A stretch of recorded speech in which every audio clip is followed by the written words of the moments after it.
प्रदेश के मुख्यमंत्री योगी आदित्यनाथ ने गुजरात के अपने मैराथन प्रचार अभियान के अंतिम दिन कांग्रेस और आम आदमी पार्टी पर जमकर हमला बोला। उन्होंने कहा, कांग्रेस और आप के पास कोई मौका नहीं है।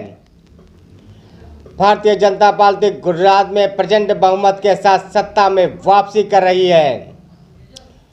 सीएम योगी ने कहा, अकेले डबल इंजन की सरकार विश्वास और बदलाव करते हुए बुलेट ट्रेन की गति से विकास और लोगों के कल्याण सुनिश्चित कर रही है। योगी ने कांग्रेस और आप को देश की प्रगति में बाधा बताते हुए कहा कि ये लोगों के सुरक्षा, समृद्धि और रोजगार मुहैया कराने और अलग सा सम्मान करने में अक्षम है। और यूपी के सीएम योगी आदित्यनाथ ने कहा, पीएम के नेतृत्व में भारत श्रेष्ठ भारत उभर रहा है और देश के कोई भी आतंकवाद, अलगाववाद, नस्लवाद नहीं है। उन्होंने कहा, बुलडोजर के नया मॉडल पेश किया जा रहा है। यह न केवल निर्माण के उपयोग में किया जाएगा बल्कि अपराधियों और आतंकवादियों पर भी चलेगा। योगी आदित्यनाथ ने आगे कहा, द्वितीय और अंतिम चरण के मतदान में भाग लेना है और इसीलिए मैं आज आप सबके बीच में विशेष रूप से इस मंच के साथ अपील करने के लिए आया हूं कि जब डबल इंजन की सरकार होती है तो विकास की रफ्तार भी बुलेट ट्रेन की तर्ज पर आगे बढ़ती है। अभी उत्तर प्रदेश में विधानसभा के चुनाव हुए थे, आम आदमी पार्टी 0, कोई सीट खाता भी नहीं खुला।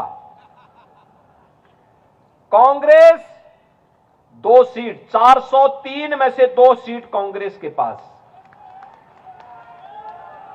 भाइयों बहनों, मात्र 2 सीट। राम नाम सत्य है के लिए भी 4 लोग चाहिए होते हैं और इसलिए मैं आप सबसे अपील करने के लिए आया हूं कि भाइयों बहनों, बापू ने कभी कहा था 1947 में जब देश आजाद हुआ था, पंडित जवाहरलाल नेहरू के नेतृत्व में जब कांग्रेस के लोग बापू से मिलने आए थे, राष्ट्रपिता महात्मा गांधी जी से मिलने के लिए गए थे, उनसे कहा कि कैसे कांग्रेस को चलाना है। उन्होंने कहा, देश आजाद हो गया है, कांग्रेस की आवश्यकता नहीं, इसको विसर्जित कर दीजिए। भाइयों बहनों, कांग्रेस को विसर्जन का जो सपना बापू का है, उस सपने को साकार करने का वक्त आ गया है।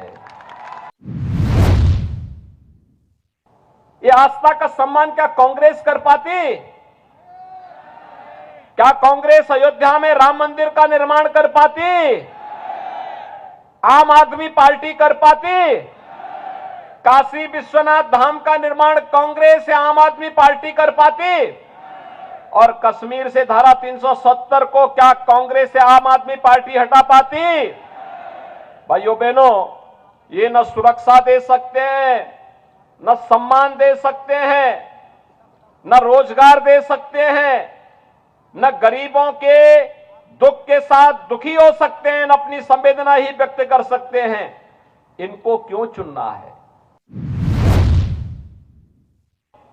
20 वर्ष पहले तक गुजरात में दंगे होते थे, कर्फ्यू लगता था, व्यवसाय करना कठिन था, बेटी और बहनें सुरक्षित नहीं महसूस कर पाती थी, कोई धार्मिक आयोजन नहीं हो पाता था।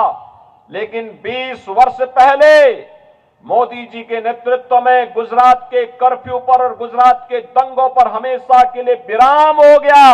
अब गुजरात में कर्फ्यू नहीं, गुजरात में दंगे नहीं, गुजरात का ये मॉडल देश के अंदर आतंकवाद, नक्सलवाद और अलगाववाद को समाप्त करने के काम आ रहा है। आज भारत आतंकवाद से मुक्त हो गया है, नक्सलवाद से मुक्त हो गया है, अलगाववाद से भी मुक्त हो गया है। ये भारत की बढ़ती हुई प्रतिष्ठा का प्रमाण है।